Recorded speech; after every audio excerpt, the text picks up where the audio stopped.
right. Hello, everybody. Welcome. Thank you all for joining us here tonight, both in the building and online. This talk tonight will be live streamed and recorded as well. So this is Crossroads of Ideas, Mindfulness, and the Microbiome. This is the third installment of our Microbiome mini-series. So I'm Sam Mulrooney. I'm the Outreach Program Manager at WID and the Director of the Wisconsin Science Festival. And thank you all again for joining us here tonight. Crossroads of Ideas is a collaboration between the Wisconsin Institute for Discovery, the Morgridge Institute for Research, and UW-Madison Strategic Communications.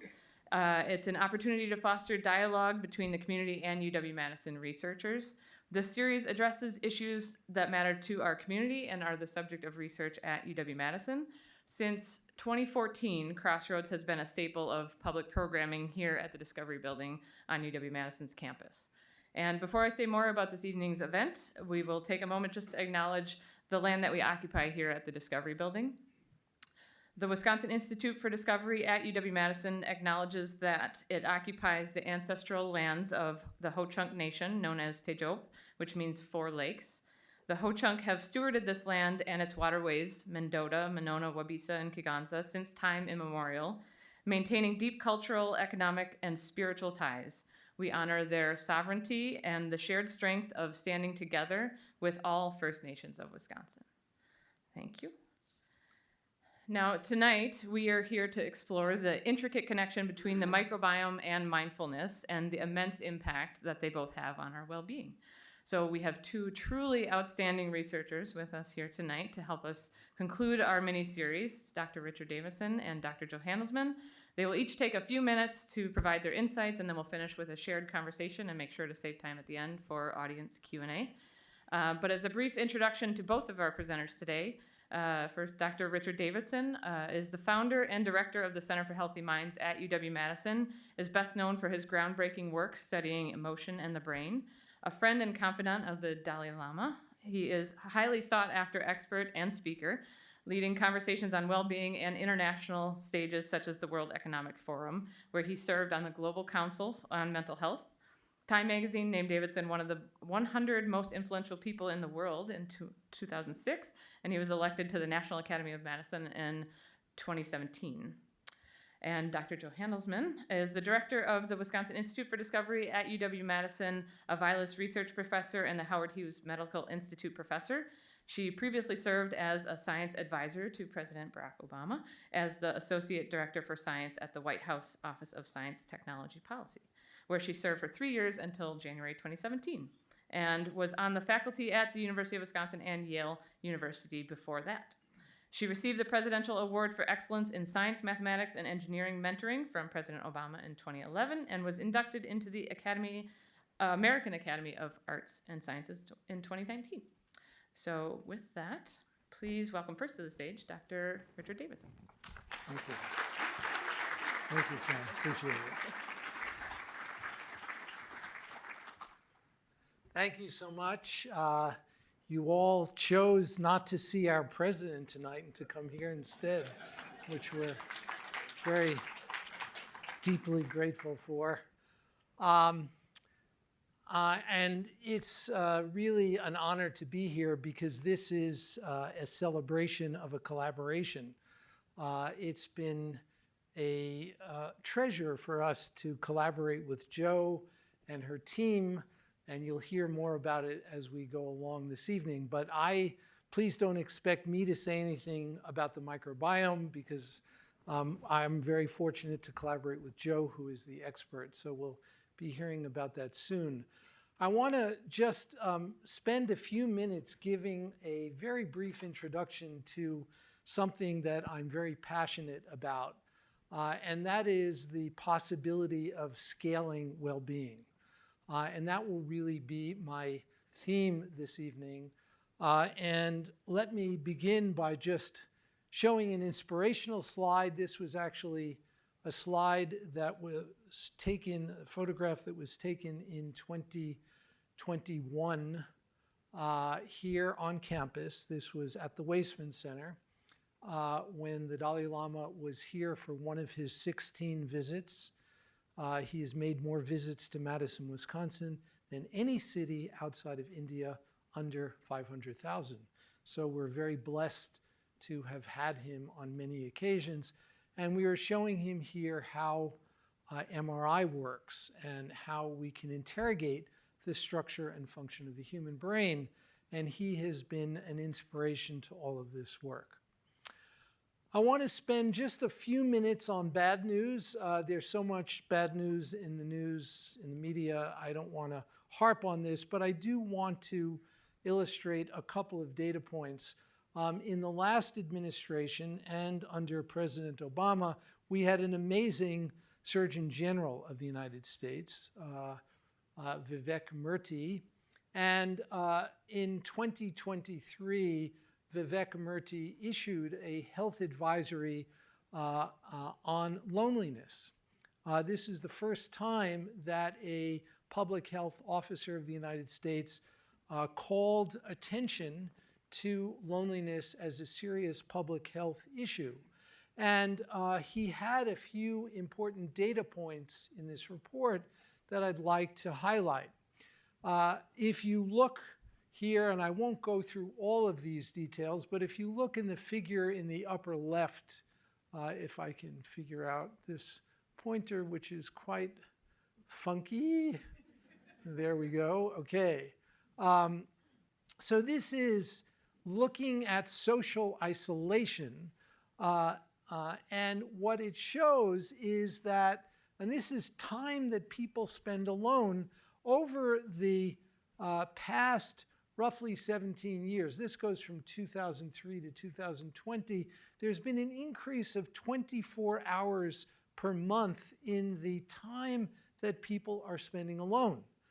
This is a serious change in the social fabric of our lives. If you look down in this figure, this shows social engagement with friends, and this is showing a decrease of 20 hours per month in interaction with friends. And one of the things that Vivek Murthy pointed out in this report is that loneliness actually exacts a greater toll on our physical health than smoking 15 cigarettes a day. So these are data that were in the report, and what it shows is that lacking social connection is a greater risk factor for mortality than smoking 15 cigarettes a day, and it's more than double the risk factor for premature mortality than obesity. So this is a serious public health issue. Now, how many of you have children? Okay. Most of you. The next report that Vivek Murthy issued 2 weeks after this one was on social media and youth mental health, and I won't go through much detail here. I want to just bring your attention to one figure that was in this report, and if you just pay attention to the bars on the right, these are representing comorbid psychopathology, which means a combination of anxiety and depression, as well as externalizing disorders like attention deficit hyperactivity disorder. And what is presented is the prevalence of those disorders as a function of how much social media adolescents are consuming. And what you see is that there's a linear increase in how bad things are as a function of the amount of social media that you are consuming. The more social media that the kids are consuming, the worse their problems. And the average teenager in the United States today spends 3.5 hours on social media. That's not total screen time. That's just the amount of screen time that's dedicated to social media. One other data point that well-being matters. This is a study that was published a few years ago looking at the relationship between well-being and life expectancy across the world in 151 different countries. And what you see is that in countries where people are reporting higher levels of well-being, that is displayed on the x-axis here, people are living longer. on the y-axis is life expectancy. And the differences that are seen here are not trivial. The differences between life expectancy in countries where people are reporting high levels of well-being and countries where people are reporting low levels of well-being are more than 20 years. So these are enormous differences that are consequential. So we've come to this really simple conclusion that is a very radical conclusion, that is that well-being can be learned. Well-being is best regarded as a skill. It's fundamentally no different than, in terms of skill acquisition, than learning to play the violin. If you practice at it, you will get better. And the amazing thing is, and this may sound really strange, particularly in today's world, but we humans are born to flourish. And in fact, that is the title of my next book, Born to Flourish. We are born to flourish. So it's easier to learn the skills of well-being than it is to learn to hate. And in fact, that's almost a quote, this amazing quote from Nelson Mandela, who said something to the effect that we can learn to hate, but we can learn to love, because love is a more natural part of the human heart than is hate. So the same mechanisms that encode suffering, that include neuroplasticity and epigenetics, can be harnessed for the good and can be deployed to support enduring well-being. And I just want to introduce you to a framework that we published a few years ago on the plasticity of well-being that holds that there are these four key pillars. And I'm going to go through this quite quickly now, just to give you a little taste of it. The first pillar we call awareness. It's where mindfulness would be. But mindfulness in and of itself is necessary, but it's not sufficient. We also need connection. Connection is about qualities important for healthy social relationships. Qualities like appreciation and gratitude, kindness and compassion. The third pillar is insight. And insight is about the narrative that we all have about ourselves. We all carry around a narrative. And there are some people that have a very negative narrative. They have low expectations of themselves, and they have negative beliefs about themselves. And what's important for well-being is not so much changing the narrative, but it's changing our relationship to the narrative so that we can see the narrative for what it is, a bunch of thoughts. And finally, the last pillar of well-being is purpose. And purpose is about staying motivated. It's not about finding something more purposeful to do, but how can we find meaning and purpose in even the pedestrian activities of daily living? Can washing the dishes or taking out the garbage be connected to your sense of purpose? And of course it could be. It just requires a little bit of reframing, something that can easily be taught. So we've taken this framework and we've actually written a whole curriculum for it, and we've distributed it freely to the world in the form of an app called the Healthy Minds Program. And any of you can download it wherever you get your apps. And I'm going to just skip a bunch of slides in the interest of time, but this is some screenshots of the app. You can go to the website tryhealthyminds.org to learn more about this. The New York Times Wirecutter has named this as one of the 3 best meditation apps for 4 years in a row. The only one that's totally free and the only one that actually is really evidence-based. So what is some of the evidence? Well, I'll just share a couple of things with you. On the right is a study that we did here in Wisconsin with public school teachers, 662 public school teachers during COVID. We gave them this well-being training where they learned skills of awareness, connection, insight, and purpose. And they did this for 1 month. 5 minutes a day for 1 month. That's it. The actual average time was slightly less than 5 minutes a day. And they showed HMP stands for Healthy Minds Program. That's the meditation intervention. The WL stands for weightless control. These were randomly assigned. And you can see that on this measure of distress, which is a combination of depression, anxiety, and stress, they're showing dramatic reductions that persist at several months post-intervention. And this is just 5 minutes a day. We've subsequently replicated this with a better control group in Louisville, Kentucky. Those data are presented here. And one of the cool things we did in Louisville, which we weren't able to do here in Madison, is we actually got data on the kids. And we asked the simple question whether children, students who are taught by teachers who are randomly assigned to this well-being training perform better than students who are taught by teachers randomly assigned to a control group. And I won't bore you with the details, but this is kind of the holy grail.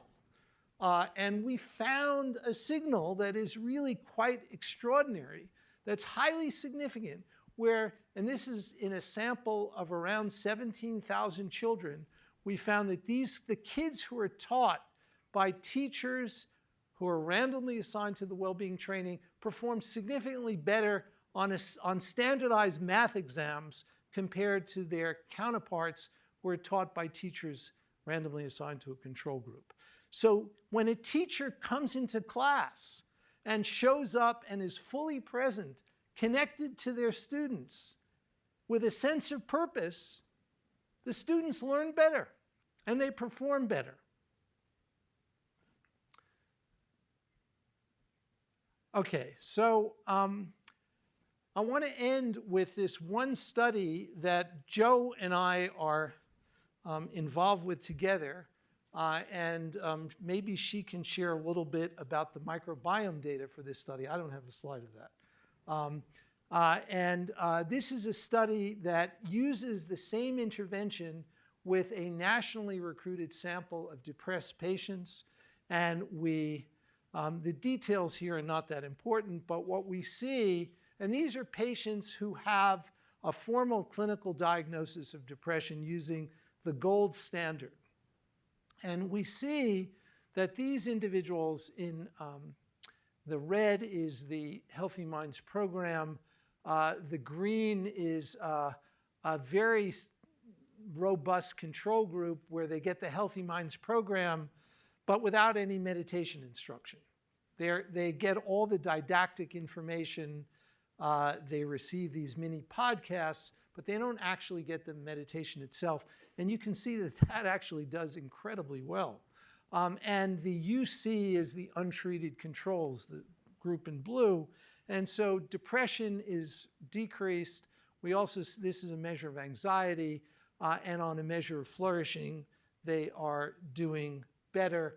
And we had people prick their fingers and put the drop of blood on a paper blot from which we can extract all kinds of information.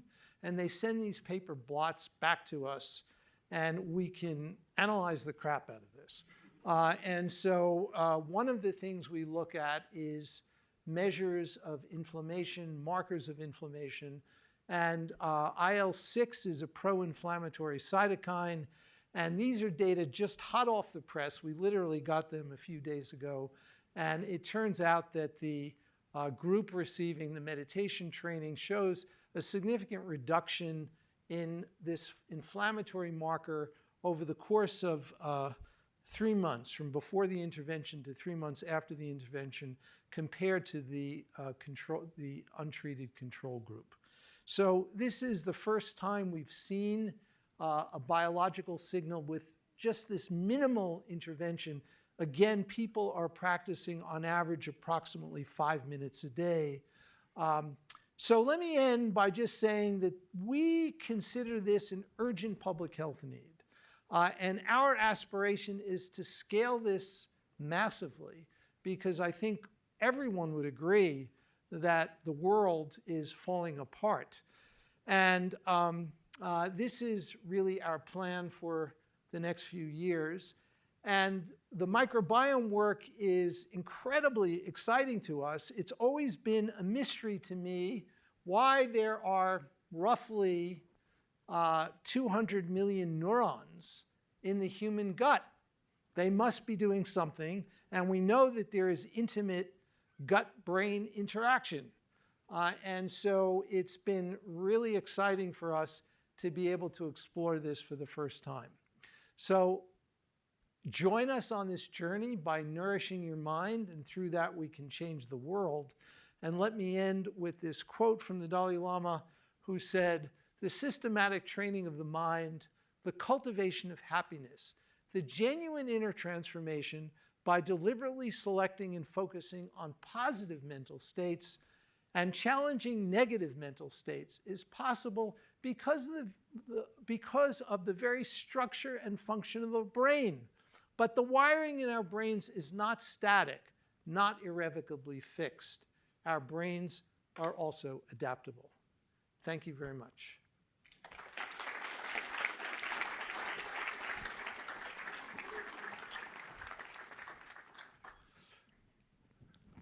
Well, thank you, Richie, and thank you all for being here. It's always hard to follow Richie in a talk, one of my favorite speakers. I'm going to continue on the theme of well-being, and I'm going to talk about a study that is part of the Be Well study, which Richie just showed us some of the data from. This is work that I've been doing for the last few years, since I think right before COVID. We started working together with Richie's lab, Simon Goldberg's group, and my postdoc, Margaret Thiroux, is responsible for most of the data. There we go. So I wanted to start with, why did we originally start thinking that the microbiome might have anything to do with the brain or mood? And Richie just gave you a couple of hints that we know that serotonin, which is considered the happiness hormone, it's a neurotransmitter that is really important for mood. We know that bacteria, certain bacteria, can make analogs or similar kinds of molecules to serotonin.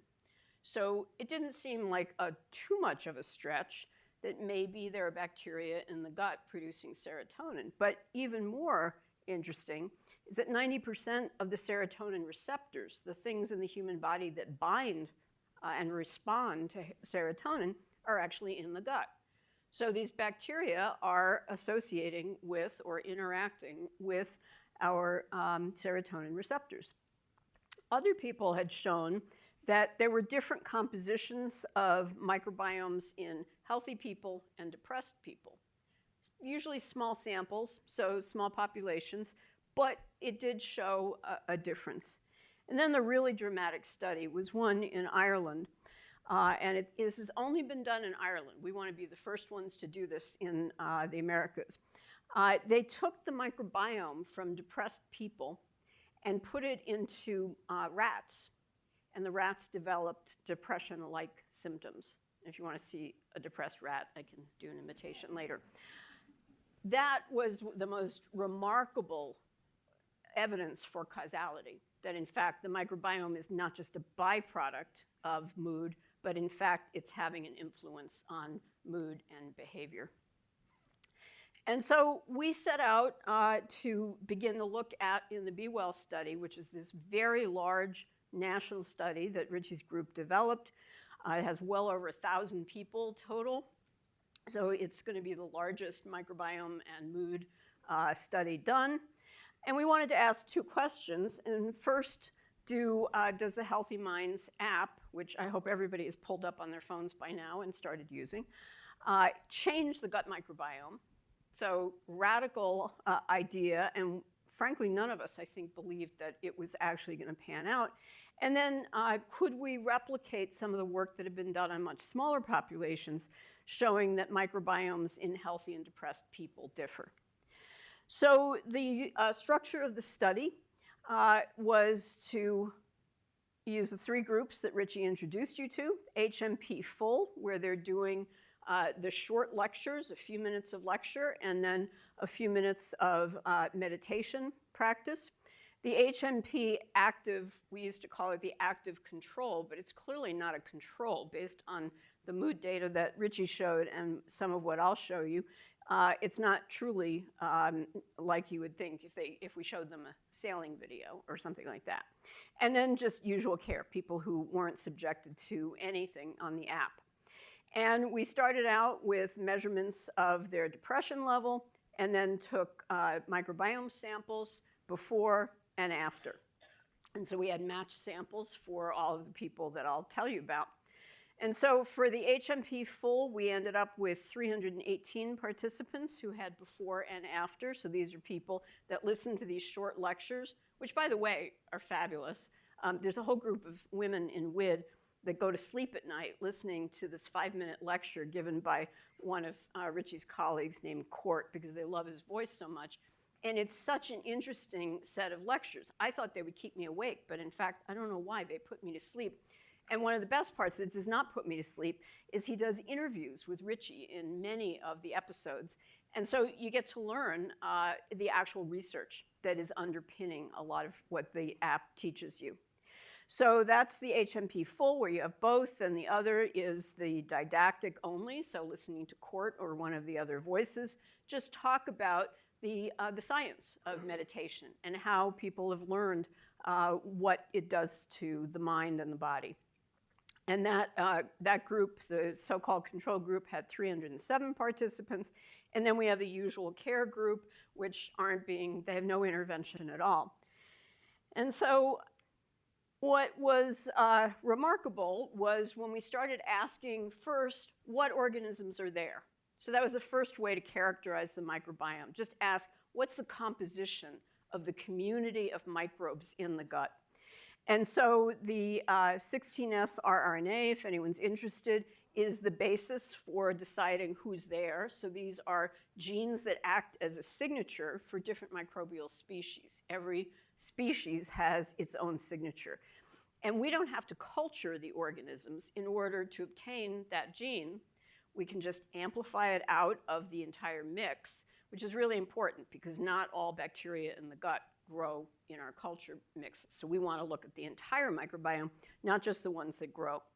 And so we follow the 16S collection, and you may see or hear me mention ASVs, which are amplicon sequence variants. And that's just because microbiologists can't decide what a species is. So we call these groups, these just general taxa, the unit of study, because we don't want to call them strains or species because we're not really sure what that means in microbial land. And so these are examples here of the usual care, the HMP active and the HMP full, and each line in here is a different organism, different group of organisms. And you don't have to read the organisms because I know you can't, but the ones that are dark have gone up over the study, and the ones that are green have gone down over the course of the study. And you can immediately see that these differ, just which organisms are there, which ones went up, and which ones went down.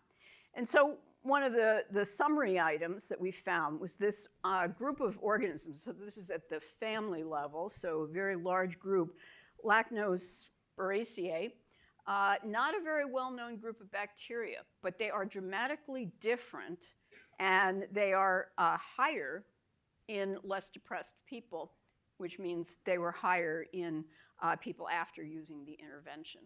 So that was really intriguing. And then the one that I really like is a dramatic decrease in one of the bacteria, Blautia, which is a genus of bacteria that have been associated historically with studies of depression. So these are associated with the negative mood. So the HMP full had the effect you might expect to increase the good bacteria that make people seem to be happy and decrease the ones that cause depression.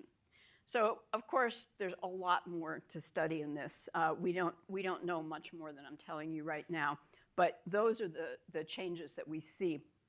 one of the things that struck us is that, as Richie showed you, the depression scores go down even in the control population, the active control, who are just listening to these short lectures.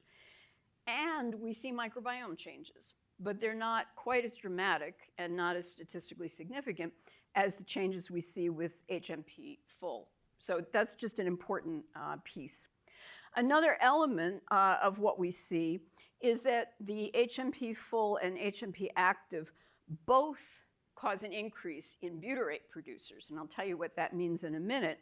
And there are two groups that do that, 3 ASVs within the anaerobutyricum, and then the ruminococcus also produce butyric acid.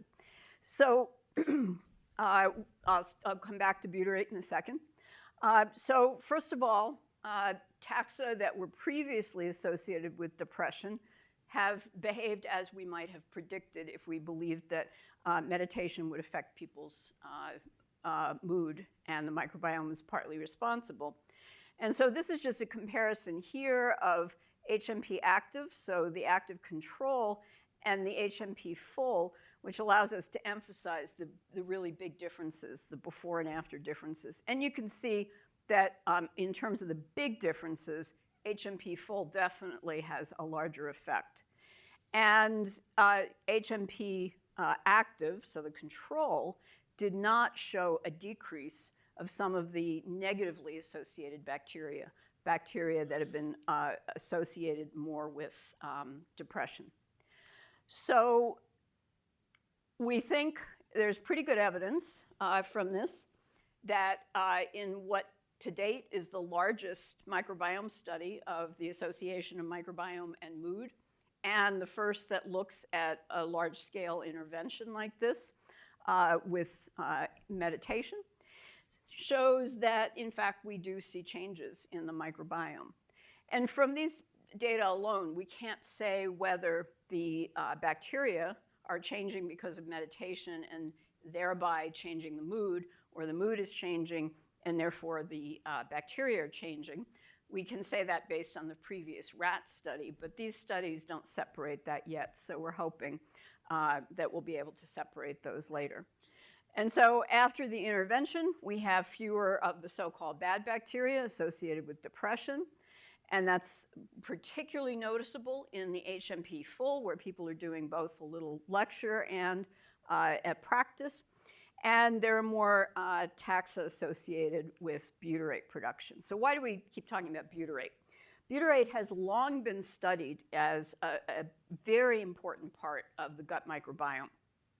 So bacteria produce butyrate by fermenting dietary fiber. Fiber is the content from our food that we can't digest ourselves, and it's the bacteria that can usually digest that fiber. And the process of digesting yields byproducts. So fermentation, you're probably familiar with alcohol fermentation, for example. That's a byproduct that the bacteria or fungi produce in the process of fermenting. These bacteria produce butyric acid as a result of growing on the fiber. And butyrate provides the really important source of energy. It's the favored energy source for epithelial cells, or cells that line the esophagus and the colon. In fact, when you feed someone butyrate, you can't even find it getting to their gut because the epithelium, the surface cells, all the way down the alimentary canal, just suck it up. They absolutely love butyrate. So when there's enough butyrate in the gut, the lining of the colon becomes much more robust. The cells grow, they divide, and you get very snug junctions between the cells that line the gut. And so one of the theories is that butyrate seals the gut, that because the cells aligning the gut become much more active, they're actually closing any holes in the gut that might allow organisms or chemicals from those organisms to get out. So we know that butyrate is really important for maintaining the integrity of the gut wall. Why that's important for depression, there are a lot of interesting theories.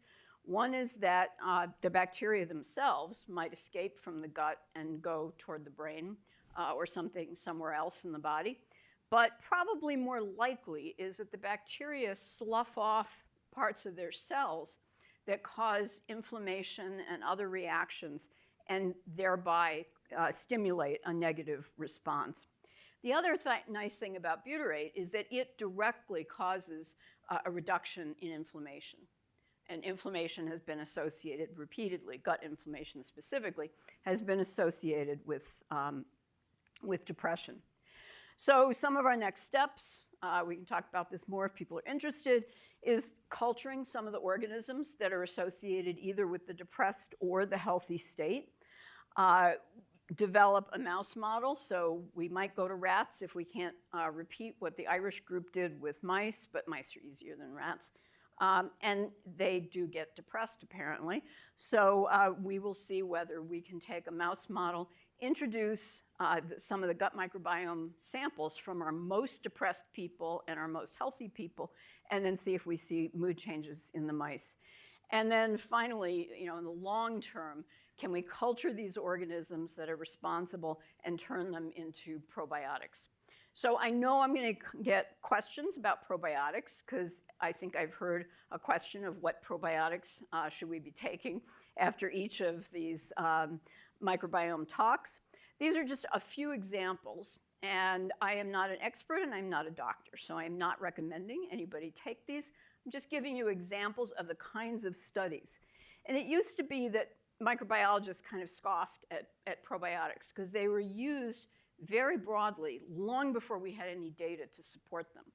Now we're developing enough data to be able to discriminate between the ones that actually do something and the ones that are just useless and a waste of your money. So one study that I thought was really helpful was it's an overview of all the probiotic trials that have been done in humans. And so it tells you which ones gave an effect and which ones didn't. And then similarly, a meta-analysis, which is collecting all the trials in an area, looking specifically at probiotics and depression. And there are several studies that gave significant effects. One that's really interesting showed that there's a probiotic they used that changed cortisol, which is that stress hormone that Richie mentioned. And it also changed gut dysfunction in rats that have dysfunctional guts. These are actually rat pups, baby rats that are stressed because they've been taken away from their mothers. And that causes gut dysfunction and the stress hormone to be released. And there's a probiotic that seemed to reduce that. So that's one, we're not rats. We don't probably want to take that one until it's been tested on humans, but it certainly gives a pretty good hint that something is going on with these probiotics. And then there was one that is unfortunately not big enough to really, in my opinion, rely on, but they used 21 people taking the probiotic and 26 people taking a placebo. And they looked at the effect of taking the probiotic on mood, on the microbiome, and then they did neural imaging, and they saw brain changes. So with the probiotic. So these are just examples of the kind of work that's out there. I don't think we're quite ready for recommendations of what probiotics are good or bad to take, but I think we're getting really close. So if people want to talk about that more, I'm happy to, but I won't give you recommendations, but except about diet. We can talk about diet, which I think is a really safe thing to give recommendations about. But I'll stop there and ask Richie to come back up.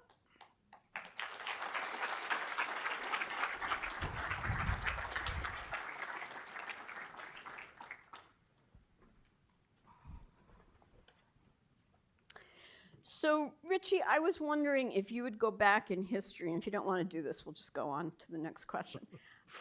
You gave a talk about 20 years ago about your Promega study, and I thought it was one of the most life-changing experiences I had ever had. And it was about a study where you trained people very rigorously in person, so it wasn't like the app. The app is much easier. In meditation, and then you saw some pretty dramatic effects. And I remember you specifically saying, we chose type A people out at Promega. And I was wondering if you would just say a few words about that study and what you found. Yeah, that study actually was published in 2003, and it's my most highly cited scientific paper, and also a paper that is probably the least rigorous science that I've done, to be really honest. It had a very small sample size. It was very early on in this kind of work. But it was an important start. But what we did is we went to Promega and we used Promega employees. And Bill Linton, the CEO of Promega, was very supportive of us doing it there. And we randomly assigned these employees to 8 weeks of mindfulness meditation training or a control group. And we measured their brain with brain electrical measures. This was really before the days of MRI, so it was really early on. And the other thing that we did, which received a lot of attention, was the study was done, it was started at the beginning of September. So 2 months it ended just before Thanksgiving. And that's the time when people get flu shots. So we gave everyone at the end of the study, we told them, please don't get your regular flu shot. We're going to give you a flu shot, and we're going to take blood samples before and after you get your flu shot. And from those blood samples, we can determine how effective the vaccine is by actually measuring the antibody titers to the vaccine. It's a measure of the extent to which the vaccine is, quote, working.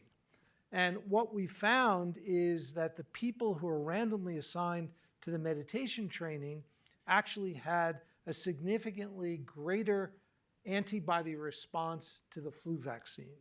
So it means that if they were exposed to the same level of the flu virus, the folks who went through the meditation training would be less likely to succumb to the virus or have perhaps a less severe case. And what was really amazing was that the extent to which they showed the antibody response to the vaccine was correlated with the change in their brain activity. So that was the very first randomized controlled trial that had ever been done of a mindfulness meditation intervention. And so that, I think, helped usher in a new era of research in this whole area. I think because of the biological measurements, both the flu vaccine and the immunology, as well as the looking at the neural imaging, I think that really changed the field. Because for a long time, I'm sure everybody has had this sense in the past. It was seen, meditation was seen as kind of fluffy and fringe and something that monks did, but maybe it wasn't really mainstream. And I think this turned it into a science. I mean, you've turned it into a science. Do you want to talk about that evolution from your early days and the attitudes about meditation 40 years ago versus now? Sure. Yeah, I developed an interest in meditation when I was in graduate school, actually. And I schlepped my wife before we were married to our first meditation retreat, Susan is here now, in India in 1974. In the really beginning days of this. And I was attracted to meditation because really I met people whose demeanor was really attractive to me. And pardon me for saying this, if any of you are from the university, but these were folks that were not my professors in graduate school, but they're people on the outside who just were really friendly, warm-hearted, kind. They're the kind of people I wanted to be around, and I wanted to know more about their secret sauce. And they all were meditators, and so that led me on this journey. I came back from India with this fervent passion to do research on meditation. This was in graduate school at Harvard, and I came back and my professors told me, Richie, if you want a successful career in science, this is a terrible way for you to begin. And you better find something else to study. And that was the message that I got. And so that led me to become a closet meditator for about 20 years. Really told very few people. And then it all changed when I first met the Dalai Lama, who basically said to me, you know, if you can study anxiety with the tools of modern neuroscience, you can study compassion. There's no fundamental reason why you want to privilege one over the other. And that was really the inspiration that led me to step out of the closet. Big moment. I'm really grateful to him. It's really hard to imagine that many years ago, a serious, hardcore neurobiologist resisting all the pressure to give up meditation. You stuck with it all those years, and boy, am I glad you did. Well, thank you. So why don't we open it up to questions from the audience? I have others, but I'll hold them if people in the audience want to talk. And let's make sure that we get microphones to them. So there's one up here so that we can hear the questions.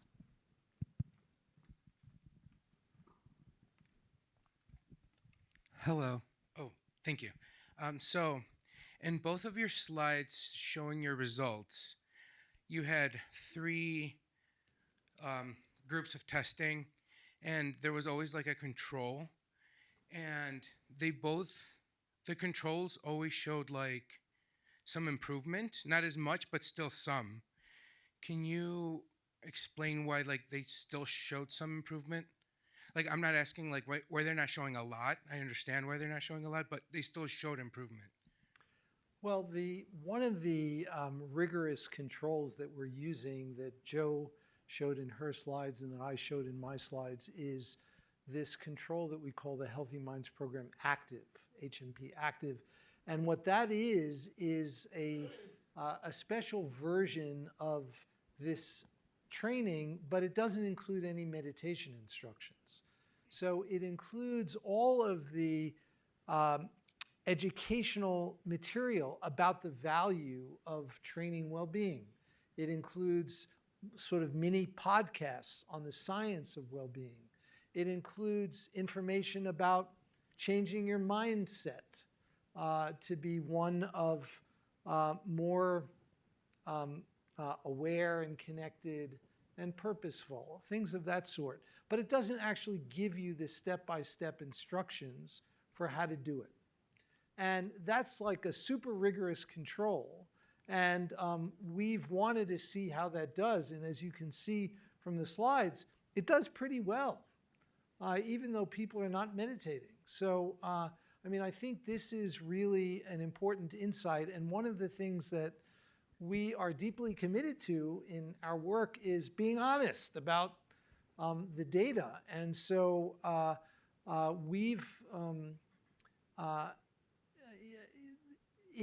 it suggests, let me say it this way, it suggests that there are many ways of improving your well-being. Meditation is one of them. It's not the only one. And I think that's an important message. We're hoping to do a follow-up study with another large cohort here, coupled with a cohort in Singapore, and introduce the same control. And I'm really curious to see if we can get data on how people spend their time and all the other life changes that might happen that could explain those results. Because I think that is one of the most surprising to me. You've seen this before, but the most surprising thing to me was I thought there was something wrong with the way we were doing the analysis, that the people who were doing in the control were seeing as almost as much of a drop in their depression as the full treatment. So. We have a question online. Okay. Cece is asking, what number of meditations and how long did the didactic and meditation participants do? It was also a few minutes a day, right? Yeah, so the time for each group was matched. It's about, on average, about 5 minutes a day, and they do this for 28 days, 4 weeks consecutively. And one of the things that I find remarkable in Richie's data is you look 3 months out where they haven't been, well, we don't know what they're doing, but they haven't been required to do the app for 2 months. And we're still seeing differences in their depression scores and their microbiomes as well. That's pretty amazing to me, the long-lasting effect that it has.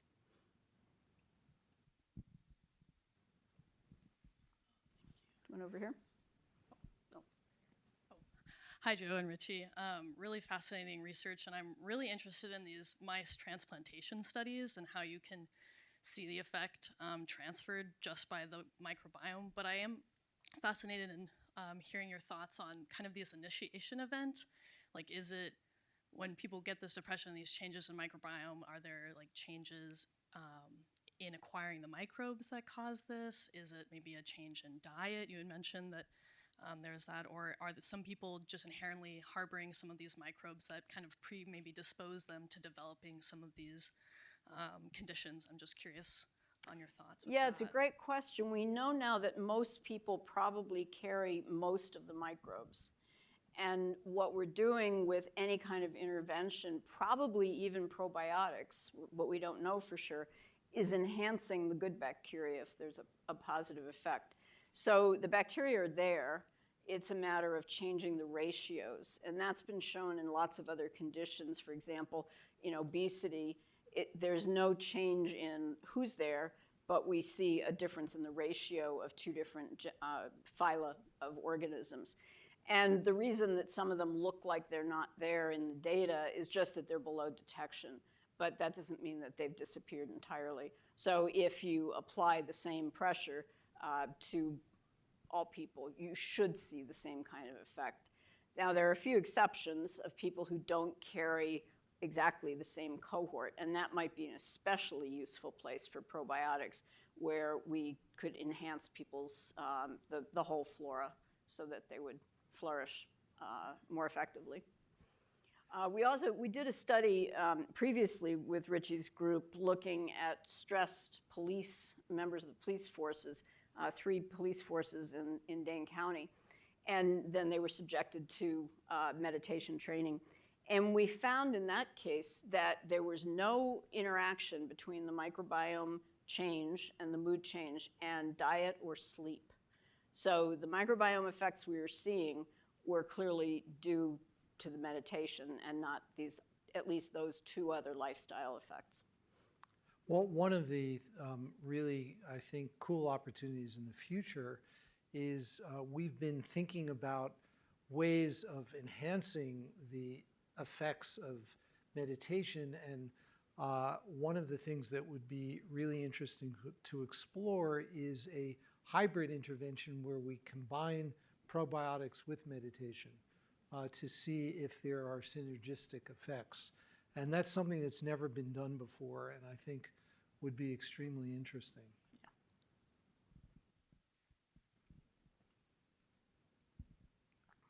So I guess my question is connecting to the past, Barbara Benlin's research.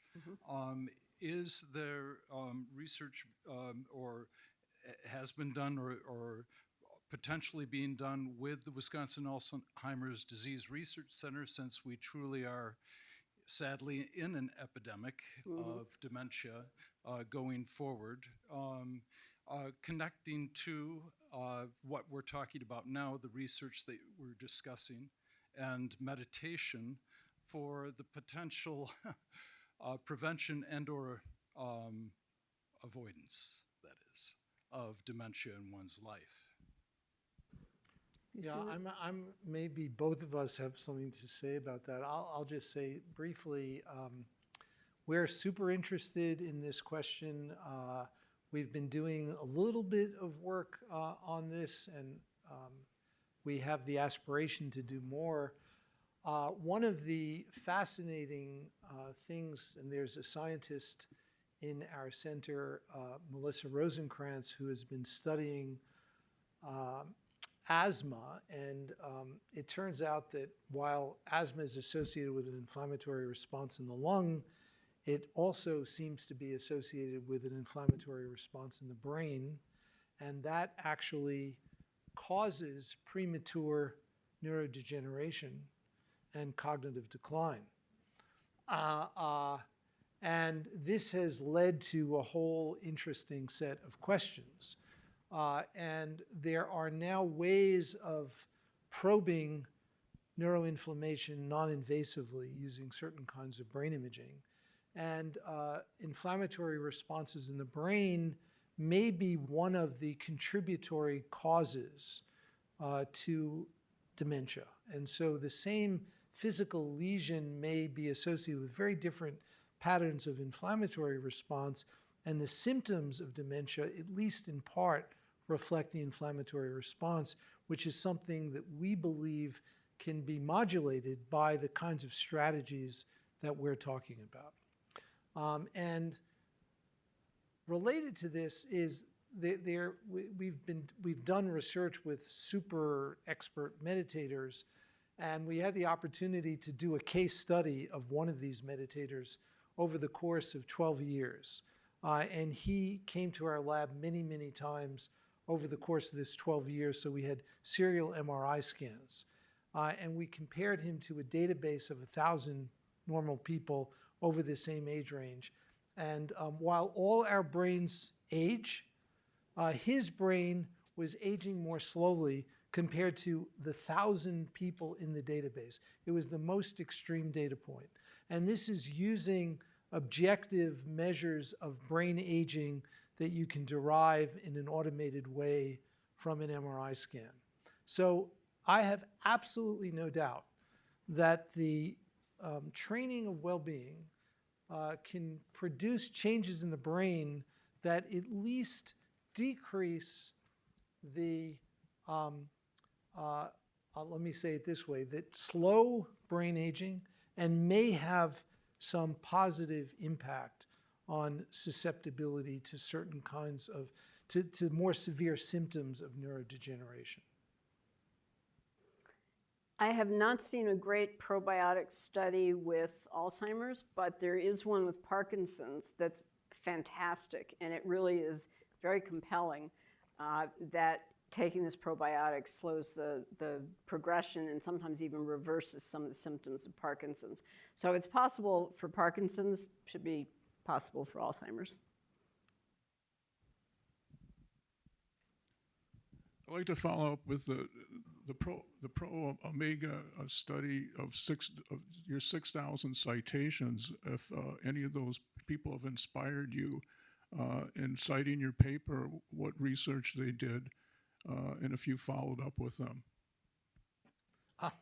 Well, I think that there's been, now an explosion of research in this area. So actually, if you look at a graph of the scientific publications in meditation, there's an inflection point at 2004, and there's a steep increase. So I think that the work that we did, as well as other scientists' work, has played a role in increasing scientific attention in this area, and it's now become a legitimate, vibrant area of research. Major universities have job advertisements for faculty doing research in this area. When I first began, the idea that major universities would be recruiting faculty who do research in this area was absolutely unheard of. And so, I think we've made a lot of progress, and there's a lot of work that's going on now that's super exciting. So, and the kind of work that we're talking about here, I think, is really on the cutting edge of what's being done. We have a couple more online questions, specifically, Joe, relating to the fact that you mentioned diet recommendations. A lot of folks are interested about anything that you have to say to that, and also if possibly any additional notes on what was monitored diet-wise in the research. So going forward for diet, even though I'm not a physician, I'm not a nutritionist, I feel comfortable saying this because I think it's such a good recommendation generally. The evidence is that the more varied and diverse the microbiome, the members of the microbiome are, the healthier people are.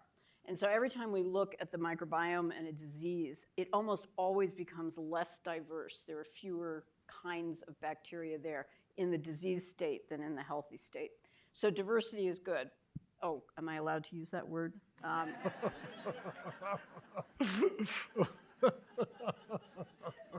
Go for it, Joe.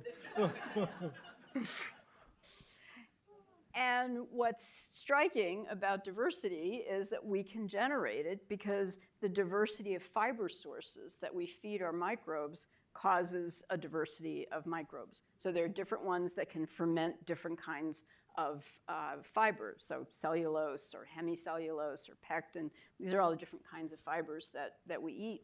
And so diversifying your fruits and vegetables is probably the single most important thing we can do for the gut microbiome. We don't have anything a whole lot more specific than that. We can't give you a recipe for a milkshake that will make your microbiome happy.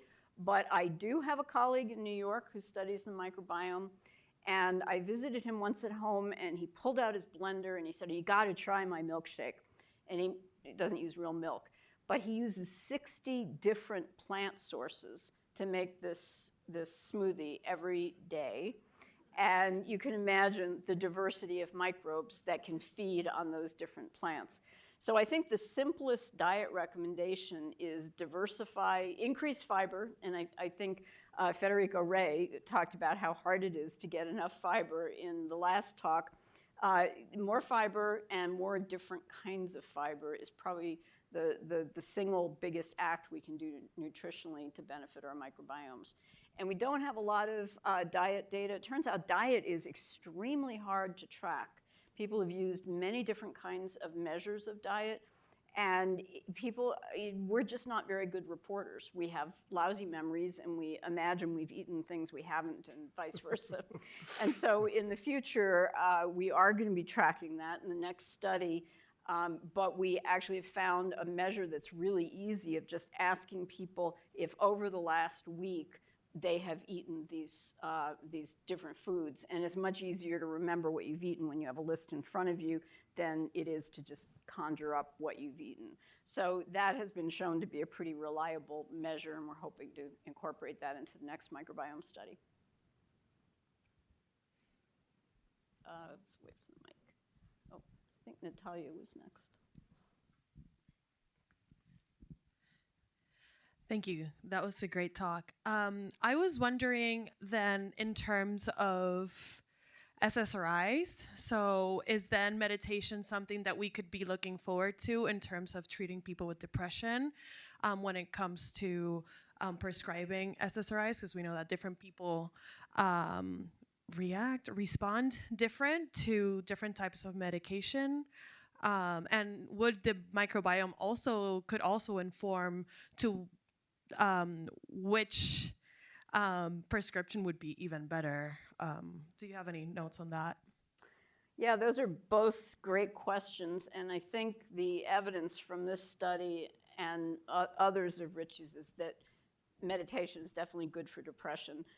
We're planning another study that is a little bit risky to replace drugs with meditation because it's on adolescents, and we don't really want to take responsibility for preventing a severely depressed adolescent from getting the drugs that they need.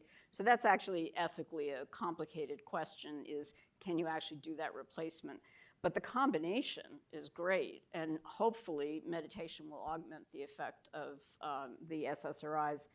I have another study with Ryan Haringa, who's in the psychiatry department, where we got samples of the microbiome before he put kids, adolescents, on antidepressants. And we can now look back, and the data are literally at the Biotech Sequencing Center right now. We can now look back and ask, okay, now that we know who responded to the SSRI or whatever drug they were on, do we have markers in their microbiome that would predict that they would respond? And then going forward, we could actually retest that. So we're hoping to get data on that, but it's a really tough study to do because it means getting people as they're being prescribed the SSRI or delaying their start of the drug, which is questionable ethically as well. So But that same question we'll be able to address in the study we're doing together now, because we have microbiome samples before participants start meditating, and we can ask whether the microbiome actually predicts their response to meditation. So that's a related question that really hasn't been addressed before. Yeah, we call those the responders and the non-responders. And we want to ask if at baseline before they start, can we differentiate their microbiomes? And so far, the preliminary evidence is, yeah, probably. I think there was another question here, one more. Final question right here. Oh, okay. Thank you, guys. This was great. Hey, Joe, you were talking about babies removed at birth and what happens to their microbiome at that time. Can you speak to that a little bit? So that was an animal study. I don't think that kind of study is done in humans, right? The psychologists have kind of moved away from those brutal studies. But these are rat pups, and they have been removed from their mother at birth, and it causes an overall stress response and also changes their microbiome. And you can correct that, the stress response and the microbiome by, unfortunately, they haven't tried meditation on the rats yet, but you can correct it by other means.